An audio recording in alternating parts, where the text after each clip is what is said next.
Okay, so this is my raised garden bed. It uses new concrete with the travertine top, and then it's lined with plastic mostly on the sides, just in case there's anything not ideal about concrete mixing with dirt. And very good kale harvest this year, very, very good. You can see the size of these leaves are large. Lots of kale, huge amounts of kale. And Tracy loves lots of raw kale, so it's working well for us.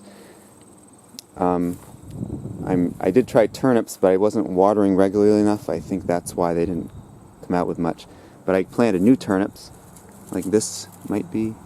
Let me see. Turnips look a lot like kale, especially when young, but they have fuzzy backs. I thought I planted some turnips here. I don't know. Definitely that's a turnip right there. One with the bitten up leaves. So apparently it's not doing so well against the insects since I'm not spraying it. I have some chives, garlic chives, whatever variety of chivy things. What is that? Peppermint? Spearmint? I keep forgetting what it's called. I know the bees are enjoying the flowers. And then I just like to plant some other flowers. We have an older looking sunflower next to a zinnia. More mint.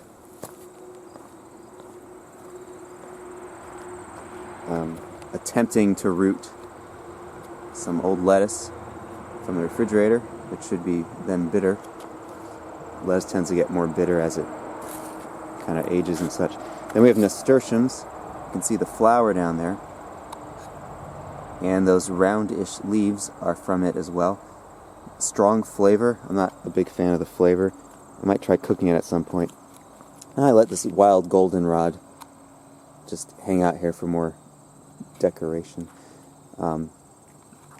Goldenrod is not an allergenic to most people, as some people have confused it with ragweed, which is quite an allergenic thing for many people.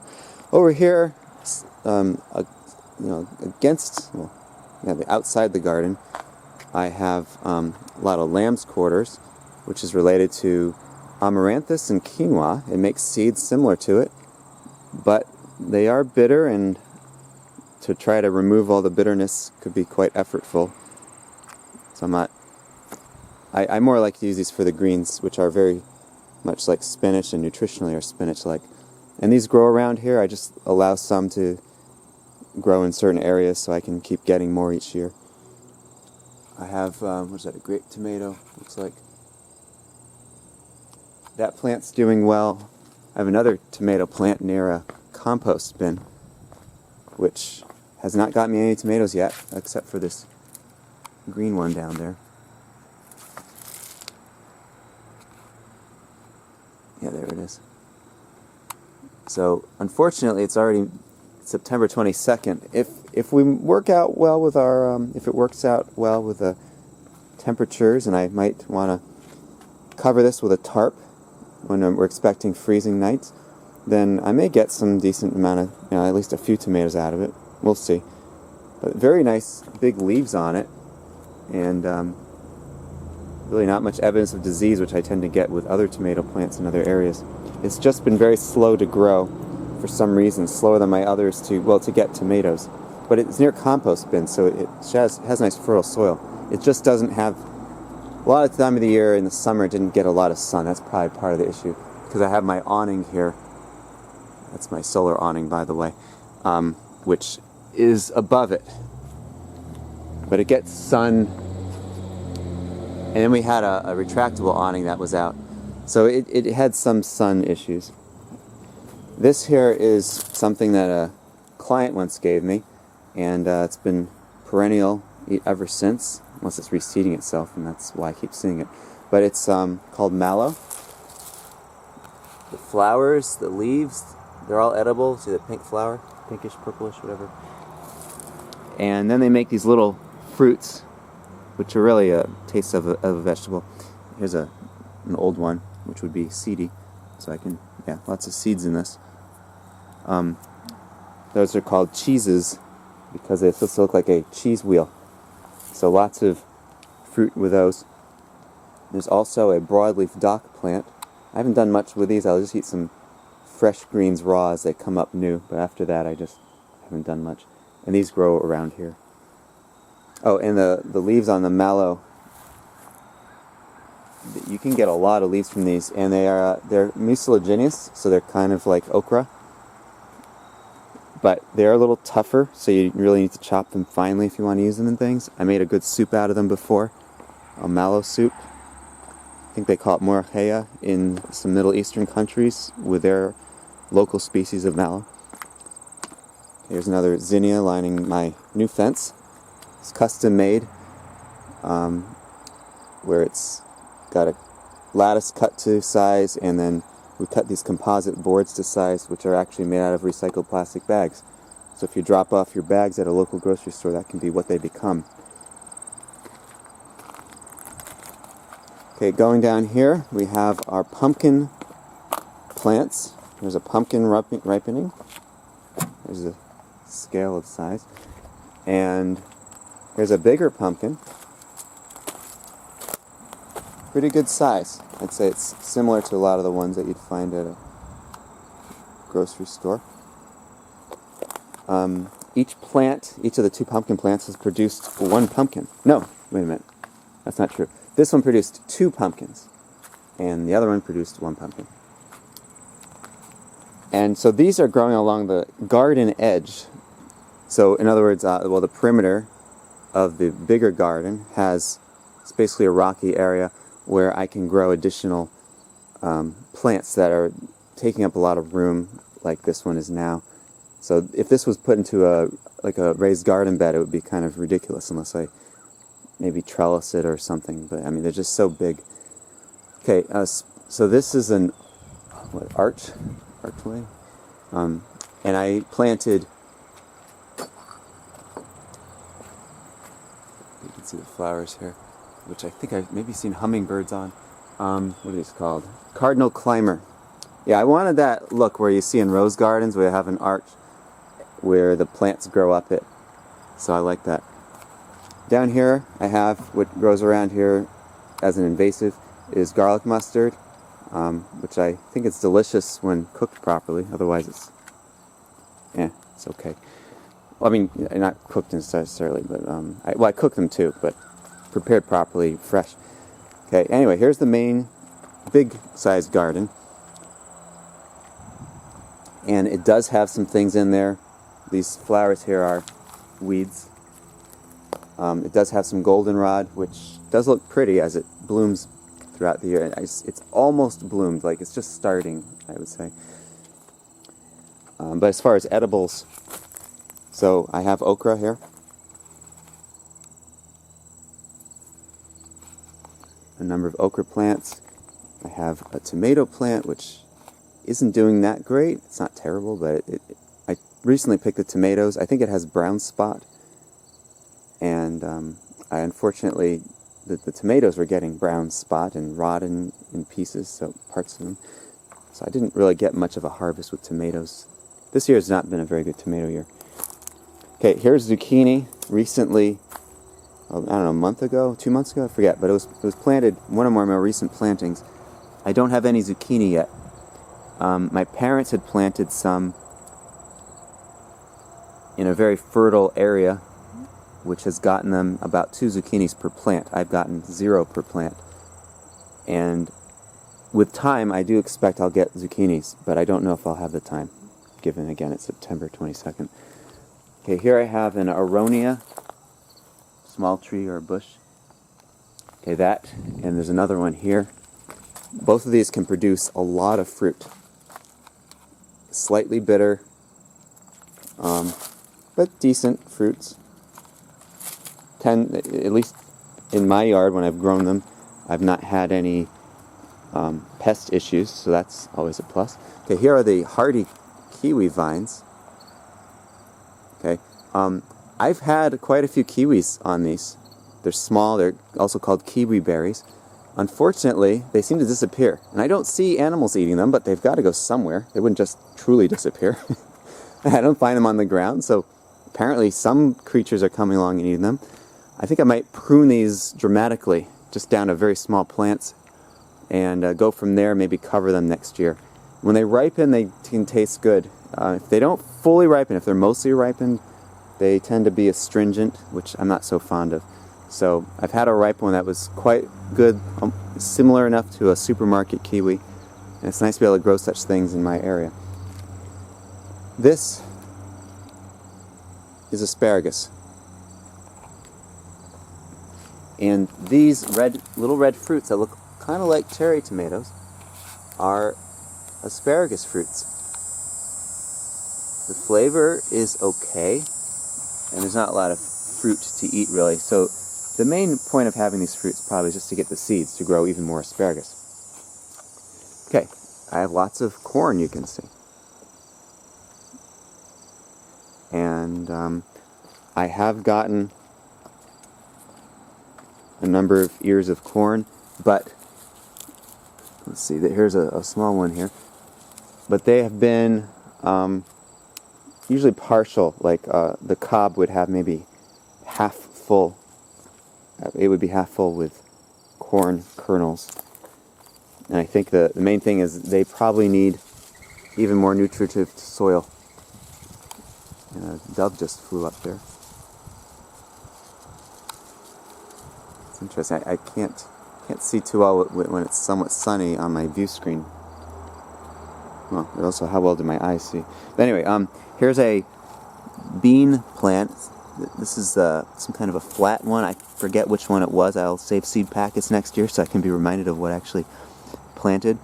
And I haven't really gotten much of a result from this. Now, they don't tend to need a lot of nutrients because they're nitrogen fixing, but I haven't gotten much from them. And they have had a good amount of sun a lot of the year. Just by this time of year, because of these eastern white pines surrounding, well, those don't count. But these, the sun will start to get lower in the horizon and cause me to get less. Well, yeah, the plants won't do as well. But okay, here's one of them. They're too tough to eat as pods, so I'm thinking I have to let the beans inside grow. Now this one feels like there's a decent size one, maybe. I don't know how big they're supposed to even get. I don't know. I don't have that much. It's not like I'm going to harvest much, so maybe at some point I'll just, maybe when the frost comes, that's just when I'll pick whatever's there and see what happens. Alright, this really, really, really tall plant is a Jerusalem artichoke, also known as a sunchoke. It will make, it's actually budding already, it will make flowers on top that look like sunflowers, just smaller. But each plant gets multiple flowers, so they're quite interesting. And as far as how tall this is, I can't reach the top of it. That's about as high as I can reach on my tippy toes. So, what is that? 8 feet tall? 9 feet tall? Whatever that comes to. And with them, you have to dig in. That's where you get the sunchokes. You dig and get them out. So, I will do that. I'll get some out later in the year. After the frost, so when they're basically done growing, I'll just get them at that point, something like that. Okay, there's a blueberry plant, another blueberry plant. I actually have 5 blueberry plants. I think they're high bush blueberry plants, and I need to net them so I don't get as many birds eating them. I have some netting, but it just wasn't enough, so I'm going to once their foliage falls, it'll be a good time to set up the shepherd's hooks that I bought all around them and put the netting all around, except to have an entrance. So that's my plan. You also see grapevines here. These are fox grapes. They do grow locally. They are, they smell delicious. They're basically Concord grapes, but not cultivated as Concords are, where you will get, with Concords, you'll get more consistent, I think, consistent levels of sweetness. Maybe a little better texture and so forth, but they're still good once they're ripe enough, in my opinion. And they could be, even if someone doesn't like them to just eat, they should enjoy making grape jelly with them, if you don't mind straining seeds out. Okay, parsley.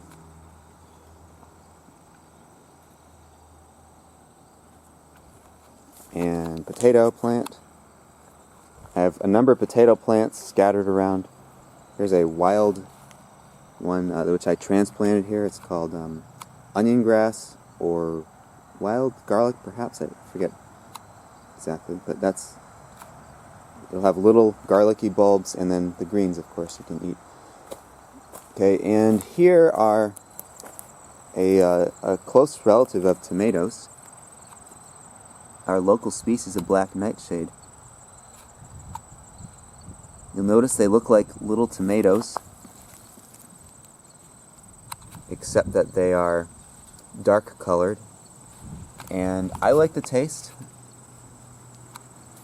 Somewhat mild in taste, pretty good. I like them. I like to nibble on them. And these plants reseed themselves, so I get them back each year. It's been good having those. By the way, okra make nice flowers too, pretty flowers. Okay, here's some basil. Maybe I'll do a pesto with these at some point. I use them a little bit with tomato, fresh mozzarella, and so the moist kind of mozzarella, and vinegar, like balsamic. I like that combination. Okay, as far as cucumbers, you can see a little one here. This plant is not doing too well. It's kind of done. My cucumber plants have suffered from cucumber mosaic virus, if my diagnosis is correct. So I've been not doing too well with my yields with cucumbers. Not terrible. I mean, we'll get some cucumbers, but not what we're seeking. So there's one that's a little bit yellowing. And the yellowing ones, some people might think, oh, let's not eat them. But actually, I think they're not bad. It even can be pretty good. So their seeds will be larger, a little tougher, but sweet, more sweet. If you like sweet, I do. That might be appealing. The skin is a little tougher, but overall I think they're good. And by the way, I do make sure to eat the skin. Almost all the nutrition in cucumbers is in the skin. More extreme of a case than some other plants, where they might say you get nutrition in the skin. Cucumbers are just very much in the skin. I have also taken some corn that was smaller ones that I used as baby corn, so that's where you eat the cob and all. It's interesting how the Jerusalem artichokes have grown taller than the corn. Corn's pretty tall. Okay, what else is there to show? There's another cucumber plant up there. Okay, here's what I'll say. So this garden, I used rubber mulch on a weed mat to prevent the insane amount of weeds I was getting. It was just a year or two or three, whatever it was, of crazy amounts of weeding. I decided, let me do something to stop all that weeding. And it worked to a degree. The thing is, anytime I would add organic matter on top of the rubber mulch, it would basically allow more compost, which would basically be a new soil for plants to grow in. So I would still get a decent number of weeds over the years, but it's been maybe a decade or more since I've put it all down. The other thing is there are some concerns that rubber mulch could leach in chemicals you wouldn't want to have in your garden. If that has happened, and I imagine it has to some degree, hopefully it's not been to a problematic level. And by now, being so much further in the future, it may have leached out, just drained, because it'll get into the soil and then drains further. Plus, anytime I take a weed out of the garden and don't keep it there, if any of it gets into plants, it would also leave. So it may be good soil by now. I could get it tested if I want, but what I might end up doing is to make this more manageable, restart things, get more nutrition in the soil, and not have to deal with considering any of the chemical fertilizers to spread on. Is my plan, which I may do if I'm willing to invest in it, and I probably will, is I will have my contractor who did the fence, and this is a new fence too, by the way. New gate, custom made gate. Anyway, I might have him and his partner remove the rubber mulch. I would then put it in the perimeter area, but the part of the perimeter where I wouldn't be growing out of, so the lower part. You see how there's sort of an upper and lower part? So go to the lower part. and I have lower parts all around. There's a dove. Okay, that's probably maybe the same dove. Anyway, what I might do is remove up to 5 inches of stuff. So that would be the rubber mulch, the weed mat, and soil. And then replace it with new soil and wood chips. Wood chips I would get from a roadside crew. I would just tell them, dump your whole truck of wood chips here. And I would have my contractor put wood chips and then soil on top of it. So the wood chips will be decomposing, adding nutrients to the soil. And basically I'll be making my own good soil. So I would just get regular screen topsoil, maybe use chemical fertilizer the first couple years, and then as the wood chips start to leach in, that sounds like it's going to be a bad thing, but anyway, I don't know, maybe I'm using the wrong word, but I'll say it anyway. Leach in their nutrients, then it will create a really nice soil. Then, to have a walkway, we would have a path, basically where this bench is. It would go straight down up to the perennial area where the blueberries are.